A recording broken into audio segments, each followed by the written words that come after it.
Welcome to Top Being and Company Booksellers of Bath. Thank you so much for coming. I'm sorry that it's a little bit packed. We're here tonight to celebrate Dan Howell. Woo! I'm gonna do a little introduction, even though he definitely doesn't need one. So Dan Howell.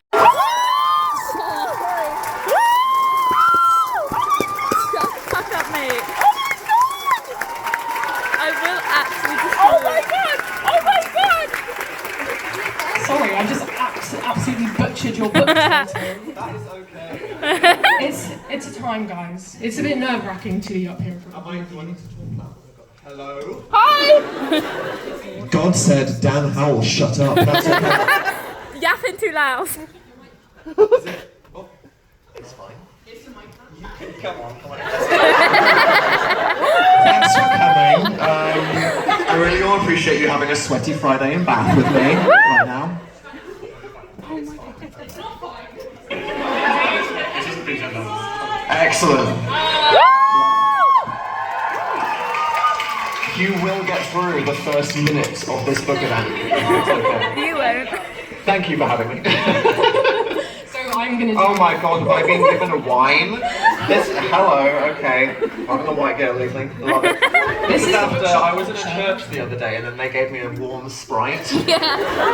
So thank you for having the opposite energy of the church. This is ultimately the better decision. Excellent, okay, thank you. So we're going to talk for 40 minutes. It's going to be a little interview of the pressure. And then we'll do 20 minutes of Q&A, which thank you so much for submitting all of your questions onto our little Slido link. Should I be scared? Yes. Okay, cool, thanks. We've already picked them, you know that you should be scared. Well, we looked at a couple of them and no one said piss, so hey! I think maybe we were looking at the wrong question. We did, okay, yeah. So, now I need to talk about the book, guys.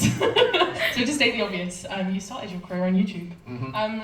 Did you ever imagine publishing a solo book? Well, no, because I never thought that anything good would come. Well, I don't know, is this good? Yes! I thought that anything would come of it, basically, because, you know, I'm so old that my era of YouTube was just nerds doing something for no reason. That kind of like pure early internet time.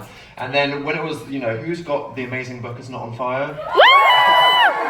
That was a disturbing moment for like literature globally when they were like, we're going to let them into this world, you know what I mean?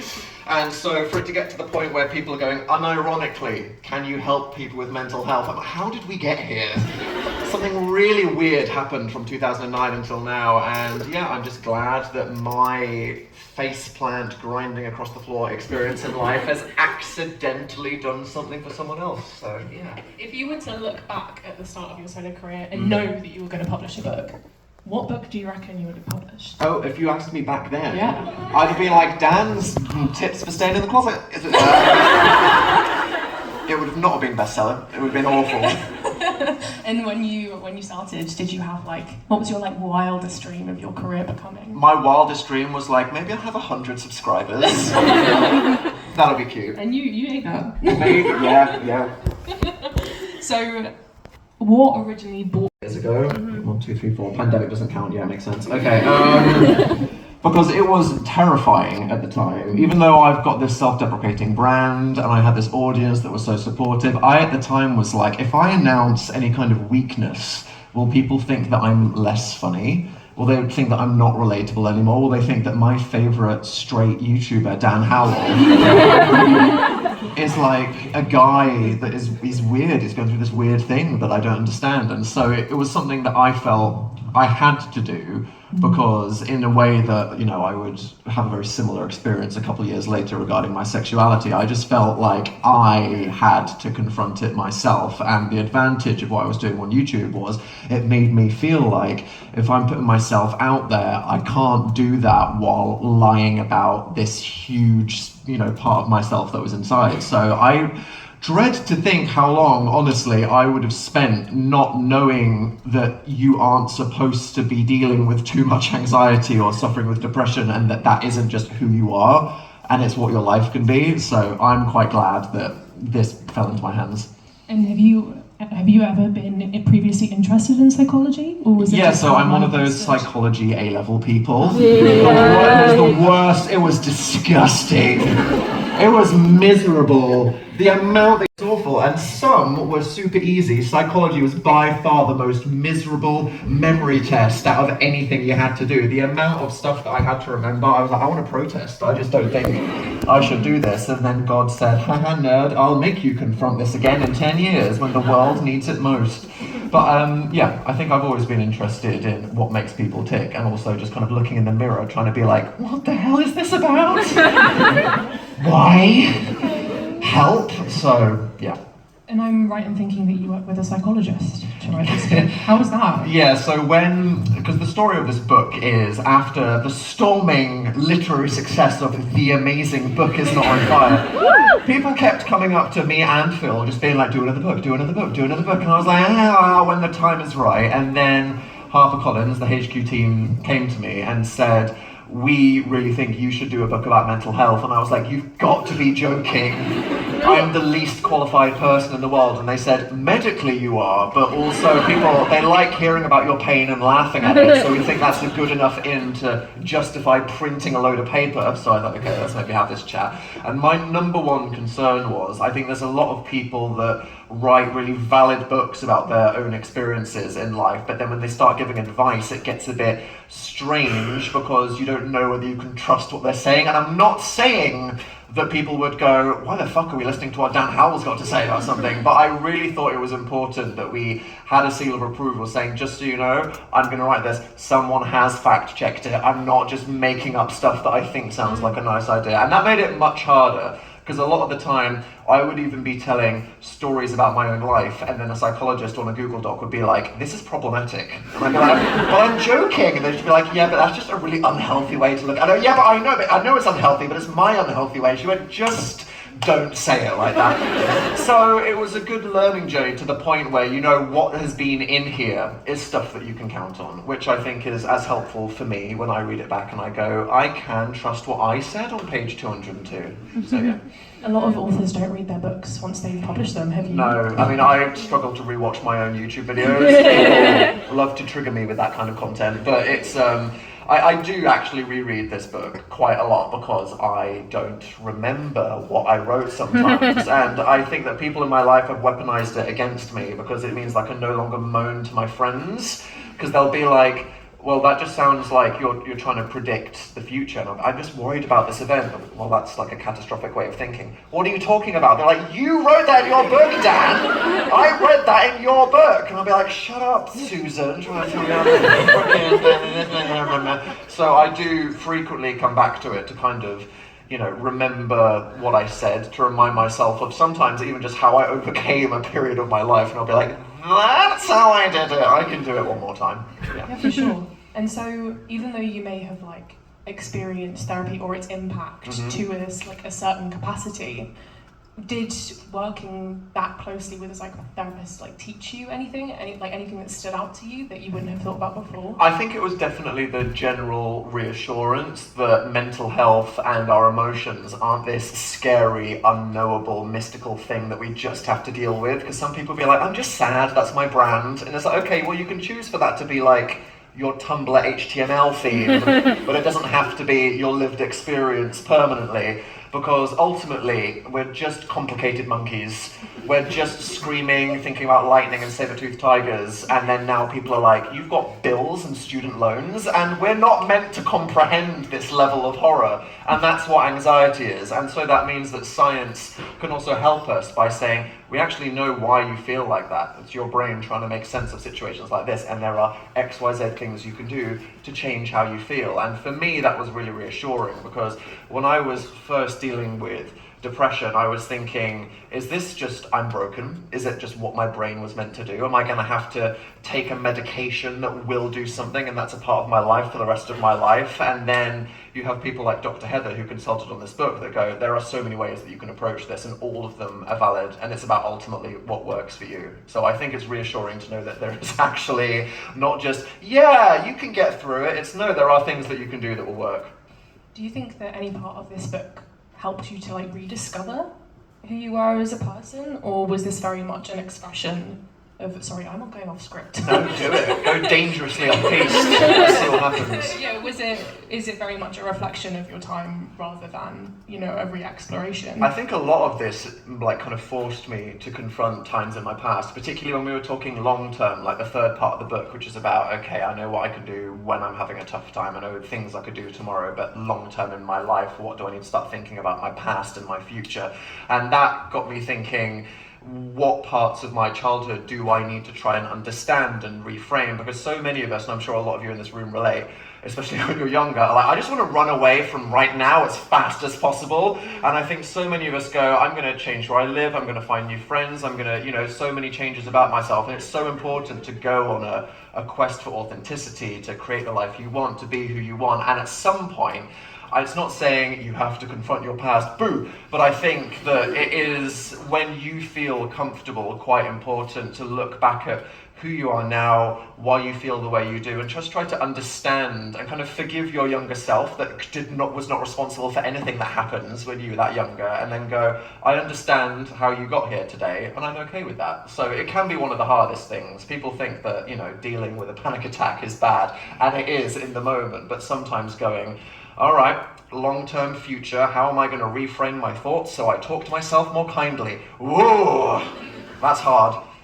Yeah, for sure. For those of the people in the room who haven't read the book, can you talk a little bit about the sectioning and the way that you set up this book? So I wanted it to be super practical, because when I was talking to HarperCollins, they were saying you need to understand people that are not terminally online and have known every single thing that you've ever done in your life for the last 14 years will read this, and it will need to appeal to them. And I was like, okay, that's Because hard. it doesn't apply to anyone. Oh, no, yeah. When we get into your questions, we'll see how the opposite of that is in this room right now. But it was that idea that, I joked the other day that someone going through a really tough day that gets lost in an airport, W.H. Smith, might pick up this book, and this needs to resonate for them. And it was me thinking, what would I have liked to have read? And I think it's in the order of priority. So the book is in 3 sections, which is, the things that you can do immediately. If you're having a really bad day, if you can't stop worrying about something, if you're so stressed you feel like you're going to snap, what are the breathing techniques, the exercises in mindfulness that you can do to make yourself feel better, so you can go, right, I can literally get through this night in terms of the next 5.5 hours. And the next ones are all the lifestyle changes. This is my least favourite part of the book, because it tells you to go outside and stuff like that, and I hate it. I'm like, what do you mean the science says we need to see the sun? I'm like, I don't know, just because grass is good for you, you're not meant to... Because the online world, it's this strange duality where, for me as a young person, the online world was my safe space and my escape, because my hometown, my school, the friends I had in my life, I felt like I didn't have what I need. And for so many of us, we find that on the internet. We're like, I don't like these weird nerds in this smelly Discord where I don't know who these people are. I found this strange corner of Tumblr that my grandma would never understand, but it's getting me through those couple of years. And it's so good to live in a space where you feel like it's comfortable, but the internet is all conversations that you imagine. You're reading a screen, and so it's a world that is inside your head. And unfortunately, this place that can sometimes be our safe space is not biologically what we crave, because we're not meant to think that much. That's why we have all this anxiety. If we spend all of our time in our head, just reading and imagining, social media, you log on to Twitter, never say an X, and all of this yelling, and it's hard to just imagine tens of thousands of people screaming at each other all the time, and the human brain is just not supposed to process that. And so it's like, touch some grass, feel the sun on your face, and that for me is incredibly uncomfortable. And yet I was forced to contend that sometimes when you do go outside, it does clear your head, even if that is like opening the window going, oh look, a pigeon shitting on the floor, okay, that counts. I went outside. And I'll take a drastic turn from the psychology questions to, did you have a most exciting moment when publishing this book? It's such an achievement. I think that it was really exciting. We've got the number 1 printed on the front of the book there, which was great. Yeah, no, thank you. Hey, no. Thank you for doing that. It's always really unexpected as well, because we did a lot of the I like to encourage people to support indie bookstores and things that aren't giant corporate conglomerates as much as possible. Thank you. Yeah, thank you. We worked, I have a merch store with a small Stoke Newington-based indie bookstore that were like, okay, we're used to selling like a few books, and all of a sudden people were like, we bought 2,000 pre-orders in one day, and they were like, what the fuck do we do? We don't have the space in the back office. But, you know, it's really cute to hear stories like that. And I think that for me, the strangest thing about it has just been people that are not online, that have no idea who I am. I'll get forwarded letters from the book publisher, because they'll be like, Brenda, who's 62 living in Carlisle, has no idea how the fuck to reach you on Instagram, but they wrote us a letter and we forwarded it to you now, and they said that they gave it to their son and he really needed it, he enjoyed it. And I'm like, that is so wholesome and such a unbelievably unique experience for me, compared to people just saying piss and caps lock on Instagram. Not that is, I understand that comes from the heart, but it hits different. Yeah. For sure. And, you know, you've never stopped being a comedian, obviously, but what was it like, you know, to shift so drastically from writing comedy to writing something so serious? I think a lot of people sometimes worry it's how do you get that middle ground between having an inappropriate sense of humor and being serious when the conversation calls for it. And I think it's less important to worry about that than it is to not do it at all, because the problem with mental health is people feel nervous and afraid and ashamed to admit that they're struggling with anxiety, because you don't want to be the weird person telling your friends, I can't cope right now. It just feels strange. Sometimes we don't want to go to our family and say, I really don't want to have this conversation, I don't know how, but we need to talk about how stressed I'm feeling. And it can be very difficult, but I think that humor for a lot of people is the way to just flop it on the table. If you make a joke and it's just so wrong and it's so offensive and everyone's just like got their mouth open and they're like, that's horrendous.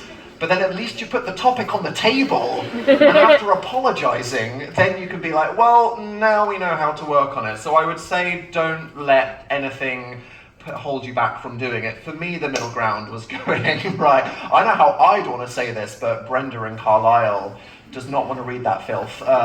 So we need to find the happy middle ground. So I think we got a nice balance there, which was basically me going, I'm going to admit to every embarrassing, horrendous thing that I've done in my life, every example of how I am the worst mental health person in the entire world, and then after laughing at me, someone somewhere will go, well, if he's like that, I'm not nearly that bad. I will get through this night. For sure. So planning your digital must have come quite swiftly after the original publication of You Will Get Through This Night. Yeah. That's, you're going to say now, I'm talking about the shift out of mental health and back into comedy. Yeah, back into it. You obviously went from one journey, then explored so much and then left it again. Do you think you had like a new perspective on your work? think, yeah, I mean, I love going outside and doing little events like this. Not the piss comments aren't great, but sometimes to see the faces, I'm like, oh, people are real. It's not all just numbers and comments on the internet. So for me, going on tour is actually a great mental health thing. Lots of people can't have it. If you live on a bus and you can't shower on the bus, and then you're doing the same thing every day, a lot of people just have a spectacular, beautiful mental breakdown when they try to go on tour, especially a lot of internet people. Because people go, wow, Dan and Phil, they just keep going on these tours. They must like it. Why don't other people do it? It's because they do it and they're like, I'm an inside cat. I'm an inside cat. Whereas for me, there's something about being on tour that forces me to just be very present all the time. And this was a book that started being written as the thing happened a couple of years ago that we tried to pretend not to talk about. And it was funny because when we were writing the book, I was talking to the book editor and she was like, are we going to acknowledge COVID? And I was like, no, it's going to be over in a week. That would really date this thing. We don't need to do that. And then now, 2 years later, they're saying additional material. And yes, I think we do need to acknowledge the apocalypse that happened that may or may not have affected how we feel or changed our lives slightly. Because I hate talking about it because we are all so desperate to move on from it. Because we spent so long going through it, it was weird, and now we can go outside. Even if we are inside cats, we might be like, I want to go to the gig. Oh, thank God, life is back. And yet I think it's important that we look over our shoulder and acknowledge that. So for me, this is a product of a time where I was sat inside in my T-Rex position, just typing, writing it. And then to go out on the road for 9 months and be out with the people. And, I talk about mental health in the show. So I think that both of them, it was quite a, it was a time in my life where I felt like this was holding me accountable to the things that I was writing. So it came at a good time.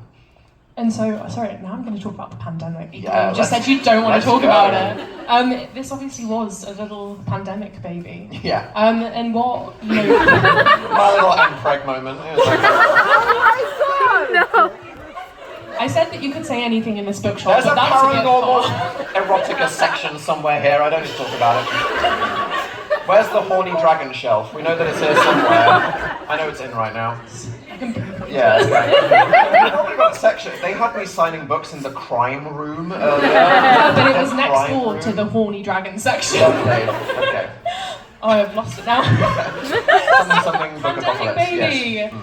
Yes. What was it like to write a book about mental health in this period that was like so pivotal for so many people and their mental It health? felt super ironic for quite a long time there, but I think that it really forced me to not procrastinate because I had nothing else to do. I had nowhere else to be. So the book editor was like, when's that chapter going to be done on mindfulness? I was like, I don't know how to bake bread. And I have no other option right now. So that worked out, but I think it felt quite symbolic that it started to release as people were starting to kind of pick themselves back up again. So it felt like an injection of hope when people really needed it. So that was good timing, I guess. Yeah, for sure. And so when I was like researching this book, we talked about it very briefly.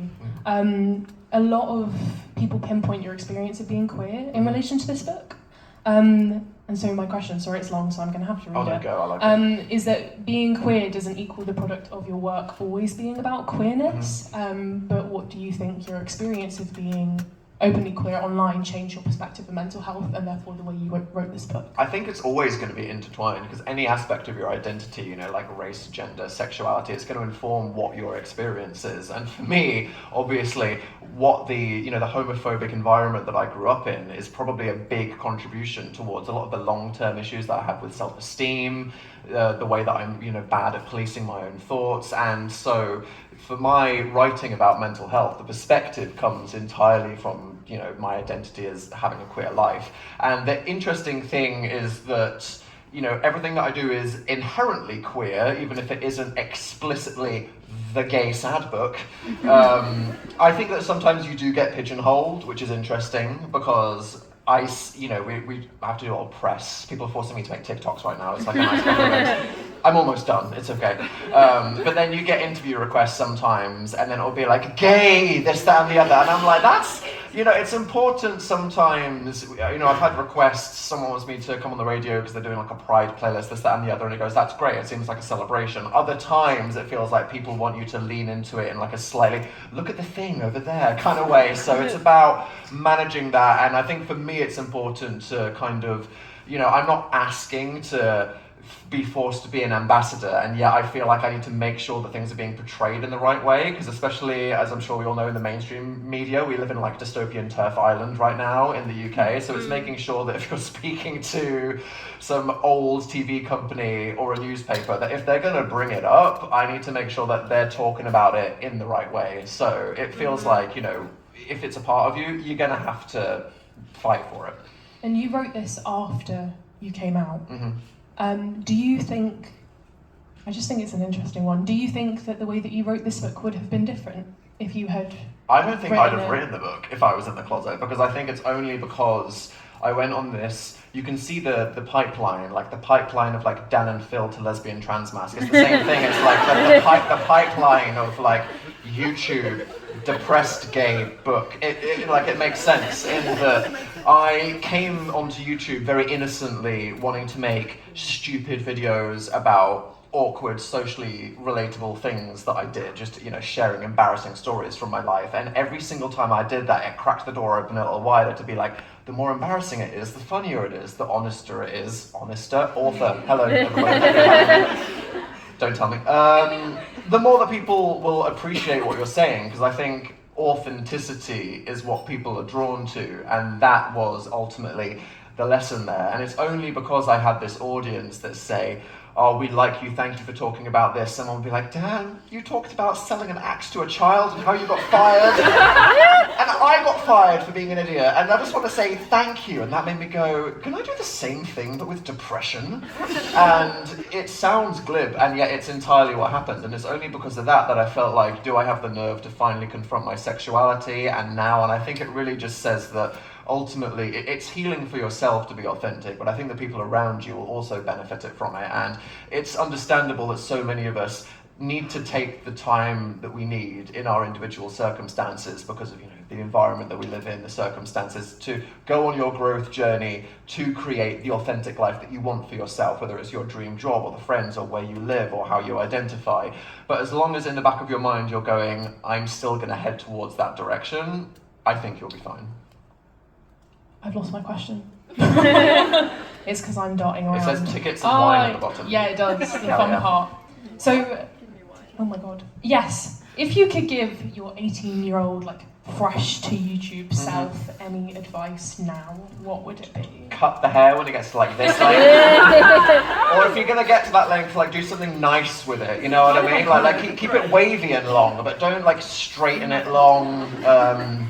You look like a Roblox guy. Yeah, no, I think that, it's hard to say. I think we all spend a lot of time, and I discuss this in the book, ruminating on the past and going regret, everything that I would have done, the fantasy parallel universe where I made that other decision. And I think that we can spend a lot of time wistfully thinking about lives that we could have had, but ultimately you need to just accept that here we are, and all you can do is, right now, decide what to do, what the best thing is for you. And that can be hard and it feels impossible, but life is very long, and so we can all take the time we need to go in the right direction. And so when I look at my 18-year-old self, I go, oh god, so many mistakes, where do we begin? And yet I face planted my way here today, and so I look back at it and I'm like, you know what, you got there, it's fine. And aside from letters being sent to your publisher from some lady who gave the book to her son, or seeing your book in the airport, was there, hi, it's just going to take a minute. All right, Grandad, having his moment over there. There we go. It's because I was yapping about the undeniability of mortality and life. And then the clock goes, bong! How's that decision about living your authentic self coming along? Bong! Time is fleeting, death is inevitable. Bong! Okay, we get it. So aside from, getting letters and seeing a book in the airport, was there any moment after publication of You'll Get Through This Night where you were like, oh fuck, I've published a book? Yeah, I mean, it was scary. It was one of those times where the first time I left the house, which doesn't happen often, and I saw it organically in shelves, and then you see yourself next to other authors, and I go, this is offensive. Why am I next to Margaret Atwood? This is not, what's happened to the world there? And it always is a little moment of existential crisis when you go, what's happening here? But I think there's something beautiful about a book being a physical object that I know a lot of my friends are like, I didn't read your book, I did listen to it on the toilet. And it's that's okay. Some people are readers, some people aren't, some people like to read on their phones, so it's great that books can do it. I think that there is something unique about having a physical object. It's almost like a piece of merchandise in that it's got a sentimental attachment. And so there's something about publishing a book to me and being in a space like this and just seeing all the tomes where it's yeah, we got the internet on our phones, but look at this fucking wood. There's something nice about that. And in the same way that I don't like going outside but touching grass is allegedly good for you, I think as well having something to hold and be a part of your life and even to look at as a reference. I think that I give a lot of my books away when I buy those W.H. Smith airport books and I read them by a pool. I'll just chuck it at the nearest friend as soon as possible because I don't like just hoarding hundreds of books in my house, but I always keep one that really hits with me and I put it there. Maybe I'll reread it, but sometimes I just like looking at it in the corner of the room because if I have a positive memory of it, it'll take me back to a time that I enjoyed or it'll remind me of what I loved about the book, and so that's something that I like about it. And obviously you have published books before. Very different tone, perhaps, maybe. But how different was that experience? You obviously wrote it with someone, yeah. But is there anything that really stood out to you when sitting down to write this book where you were like... Well, I want to say thank you to Phil and our ghostwriter. That's all I can have. Phil was my ghostwriter. It's okay. It was very different and it was fun. I mean, like, the first book I did, The Amazing Book Was Not on Fire, was like, how do you even begin creating something like that? For us, I loved, you know, like the Doctor Who annual. When you get those, it was like a collector's edition fan object where they just fill it with crosswords and photos and interviews with people, and it felt like such an exciting atlas of miscellaneous nonsense. And I was like, I want to do that, but for Dan and Phil from YouTube. And it was an amazing idea to, I mean, people saw this YouTube video where you posted where me and Phil had printed it out and we were talking about what's the layout of this book. And for some reason, even though we had computers, because we're dumb, we thought we're going to print every page at home. We didn't ask the publisher to send it to us. That HP inkjet was like, oh, stop! I've been in labour for 3 weeks, and we just laid it in a train across our house, rearranging pages, and so it was like a very, very different creative experience to typing something about mental health during an apocalypse, but it was equally as beautiful, and I love that child as well. Yeah. So this is my final question before we move on to the little audience questions that I have here. Buckle up. So obviously the way that you published this book was very unique, as you had a whole internet career behind you. Mm-hmm. But what's your biggest piece of advice for someone looking to pursue something new, whether that's a book, a social media career, or a new hobby? I think that firstly, you can't tell yourself that something is too ambitious that it'll never happen to you, because that's how I thought about YouTube when I started. And for so many years, because I started watching YouTube when I was 15, which is how fucking old this website is, and Phil. And, you know, there was those years when I would be looking at all of these YouTubers going, God, that's amazing. I could never do that. No, that's not going to work out. That's an audacious thought. Let's not even give that a go. That's ridiculous, which is me with every pipe dream I've ever had. And then it accidentally happened. Oh God, and here we are in a bookshop. So I think never tell yourself, I'm not that good at illustrating, I'll never be able to write that book, I'm going to theatre school, but I'll never be a real singer. You need to tell yourself, no, it happens to people all the time, and a lot of the time it's just having the nerve and the dedication to do it that is the driving force there. And I think authenticity is the most important thing. A lot of people go, I don't know how I should do this, what should I write about? And I think that you shouldn't be thinking, I want to do crime because there's a whole crime room over there and people are into that on the train. You should think, if I want to write a horny dragon book, that is me. And ultimately, you need to follow your heart. It's really lovely. Yeah. Now I move on to the cursed capital letters. It's fine. I did a good answer segue to the tone shift there. It's right. Okay, so we've had a little rifle through, and we pulled some fun ones and some serious ones. And so I will start off with, if you haven't made a topping joke, now is the time. As I said, everything is inherently gay. You know what I mean? It's wonderful. Not that I wouldn't have come here if the bar was bottoms. No. But it's nice to be here, and I hope that Mr. Toppings, wherever he is, knows nothing about this event or what happened here tonight. It was a great success. I won't be asked back. Okay, good. I've got, what are your favourite childhood books? Oh, that's a good one. And we're not going to talk about one series. No, it's okay. Okay, so don't lie. There was because people can be like, woo, and I'm like, no, you didn't. There was a series of books called The Edge Chronicles, which was like a fantasy series, which was aimed at like 14-year-olds, and yet it was so fucked up. This shit was scary, and I read it all the time. And it was a book series, and it had about 8 or 9 entries about kind of this really scary fantasy universe where a boy gets lost in the woods and there's just monsters trying to kill him all the time. And I think that trauma shaped me as a person, and it helped me get through it. And when I recommend that to people, they're like, what about the wizard one? I'm like, shut up about the fucking... No, read this good shit about a bear in the woods. It's your handwriting, don't look at me like that. What did you buy in Primark earlier? I got very Okay, do you want to know why I chose this one? I did not go to fucking Primark earlier. Look at the CIA out here in the streets like... It was I'm Matt! watching you through the bushes. Okay. What twink did you see walking around down Howell? You see any old white boy wearing black and it's like, dance in Primark. I'm on Twitter, here we go. No, that's fine. That's okay. I am every Caucasian male with brown hair on WikiHow. I accept that's why I'm here. That's fine. Talking of hair, you've had a lesbian haircut since you started on the internet.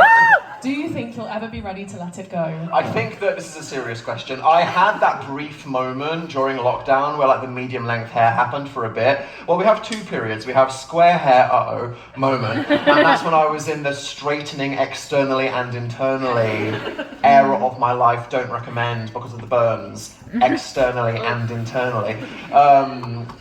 I think that if I had that length hair, but it was wavy, I could have had like a strange Harry Styles, Scarlet Envy, Tarzan moment that could have been a good look on me. But I bottled the hell out when I got to the mid-COVID awkward stage because I let Phil cut my hair up. And he fucked that shit so badly. I was like, we're going back to aggressive mask lesbian. It's okay, it's fine. And now it's my safe space and people are telling me that's why I have half of my audience, so I'm not going to shake it up, otherwise flop hair. Yeah. Very different change of tone. Advice for letting yourself grow when people can be really against change. I've been there. I think that, as well for me, publicly, it's this idea that for so long we were in this strange era where everyone was like, do they like Dan and Phil? Because the girls are shipping straight boys. And obviously the vibe turned out so different. It was like, everyone was gay, and if they weren't gay, they're like straight, but they're kind of queer, and it's a bit weird, and everyone's neurodivergent. It's like, well, good for us. We found ourselves. It was a strange journey, and I think for me at the time, it was me.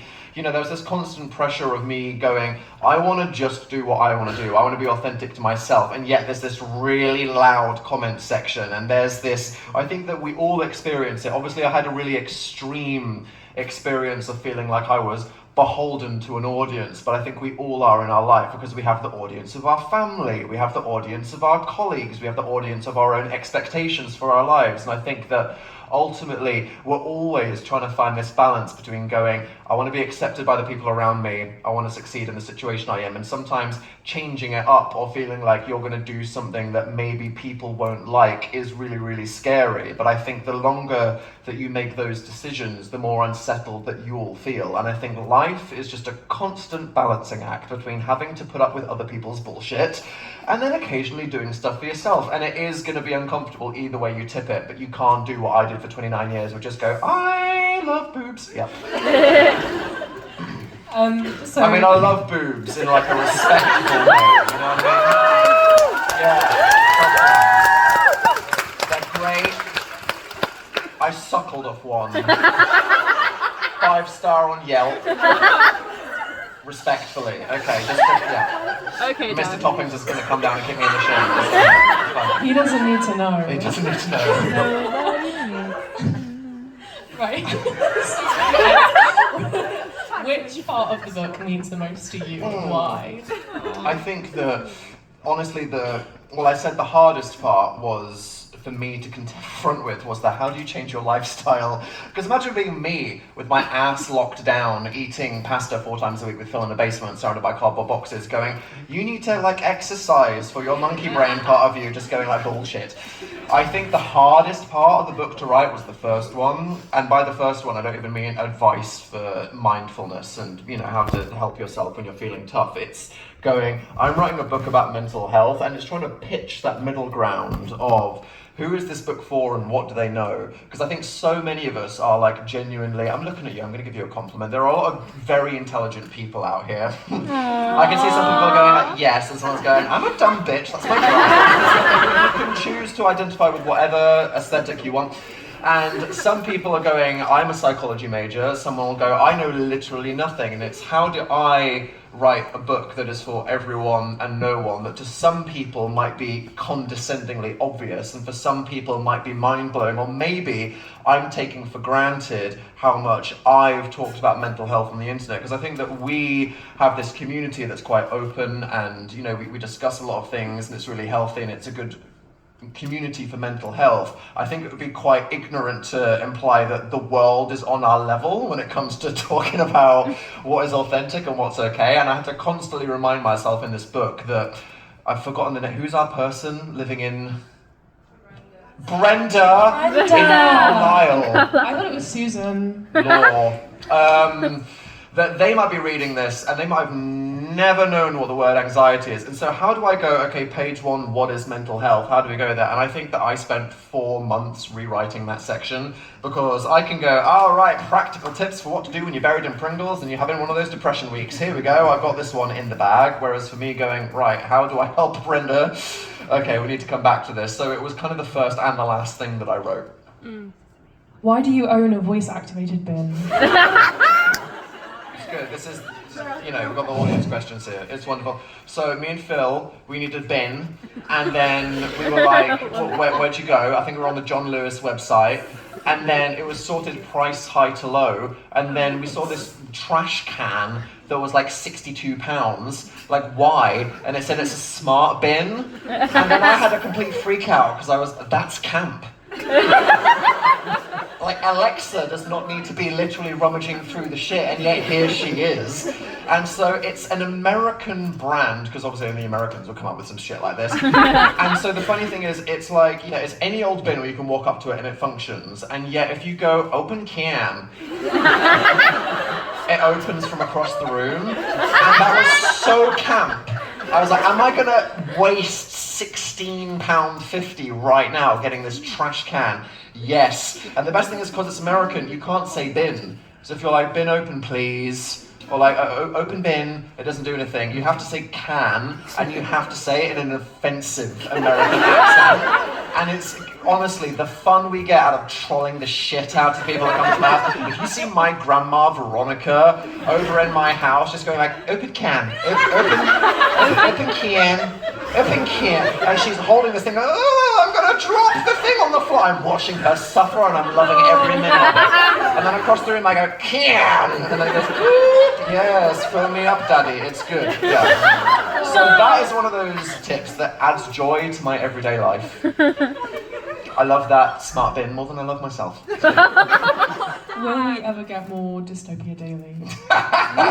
No. Okay, so do we all know about the Depressing Web Show that I did on my YouTube channel? Yes! It was super interesting because I posted a really long yap about why I was done with YouTube for like so many reasons, and then when I announced the tour that I was going on, I had a lot of the internationals being like, well, fuck me, I guess, because it's too expensive to tour South America, so everyone else will be enjoying all this stuff while I'm sat at home. And I thought, the beautiful thing about the internet is that it's global and it's free. You do have to watch a lot of adverts on YouTube or listen to someone talk about NordVPN, but it is free and you can watch it wherever you want. And I think that as much as I tell myself there's a lot about YouTube that is really like distressing and unhealthy for me, that there is something inherently beautiful about it. And so the interesting thing about that is I filmed the entire thing in 3 days. Basically, Sophie, who I'm sure many of you may know is Kick the PJ's girlfriend / producer, she's really talented.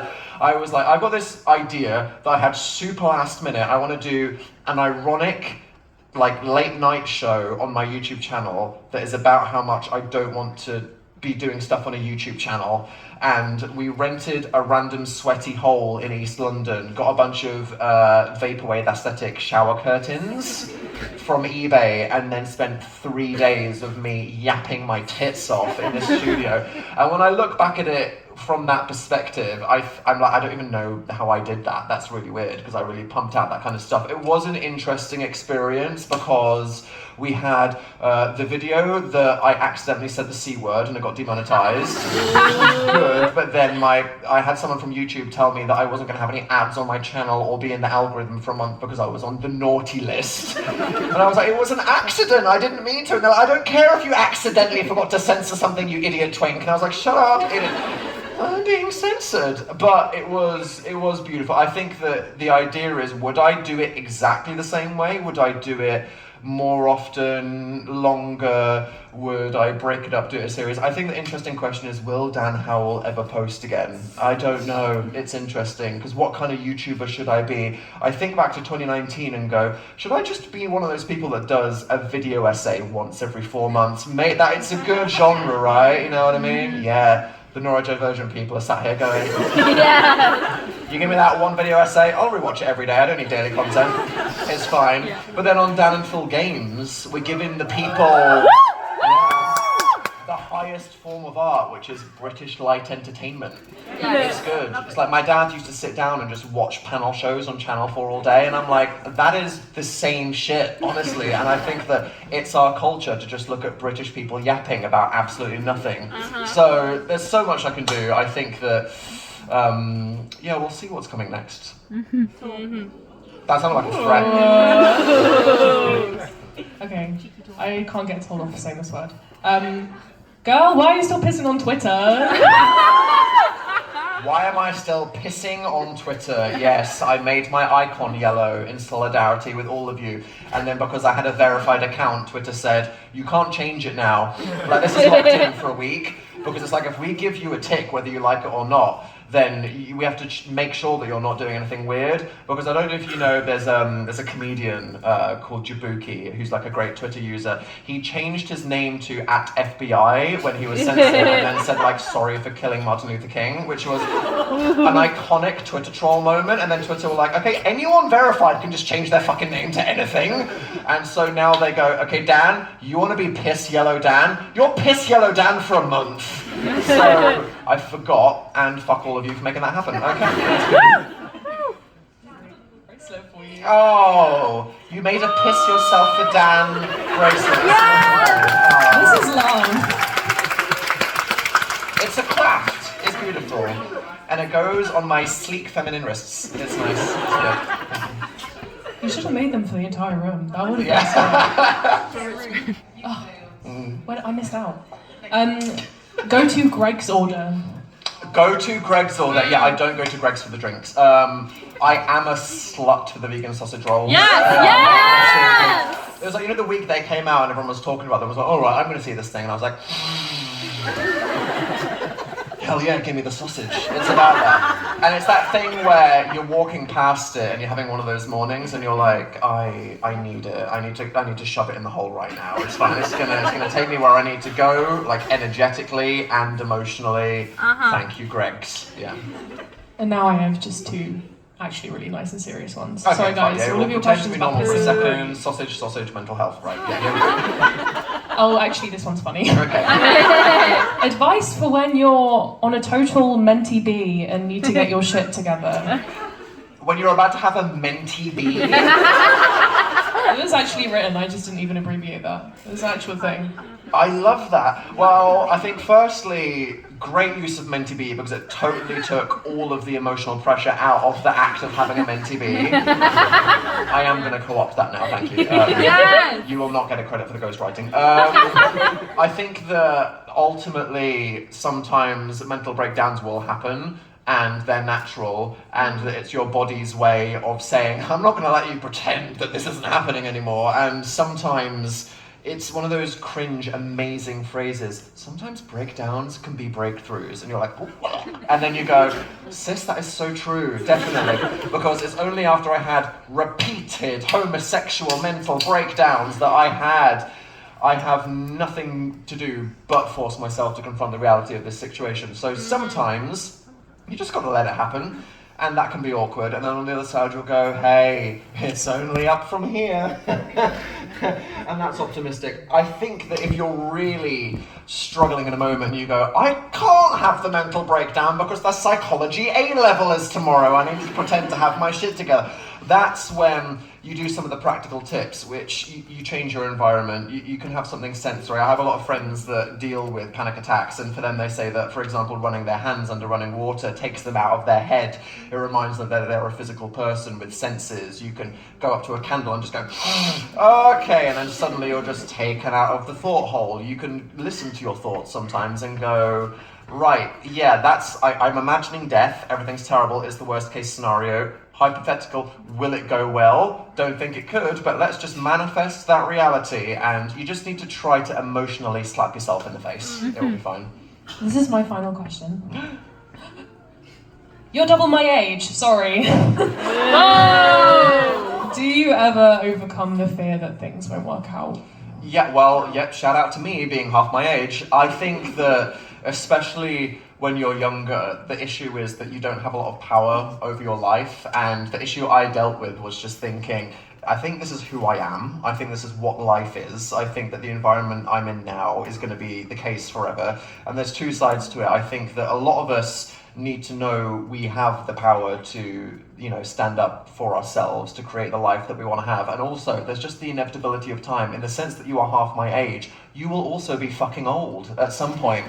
And that is awful for your lower back, but it's great for knowing that things will change. There will be so many changes in your life, and it is up to you, whether you have the power to do something right now, or you think, I don't even have the courage, or I can't even think about how I'm going to deal with this issue. It will just happen eventually. So if you can tell yourself, maybe I don't have the courage right now to believe that I can do something, just know that I think optimistically, inevitably, something will happen. And that if you're ever at a point where you think, I don't like life now, I don't know if I can keep going with this, life will change, and that is a fact. And if I'm here now, twice your age, then I think that one day you will be too, and then you'll just be regretting the terrible posture that you had when you were doom scrolling on the internet all day. I'm in pain. It's good. Thank you.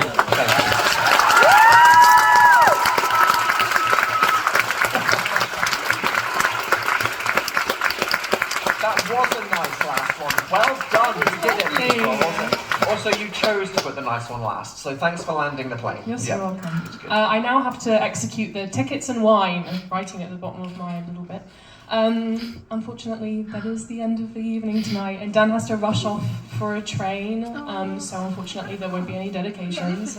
But I did just sign all Yes, of everything these is signed. in so the crime room. So yeah, hell yeah. If you had a nice glass of wine tonight, if you could just take it up to one of my colleagues to avoid spillages and smashing, that would be amazing.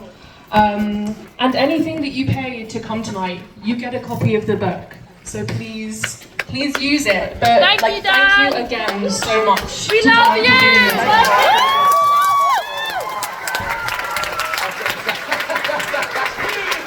I love the orange, it's beautiful.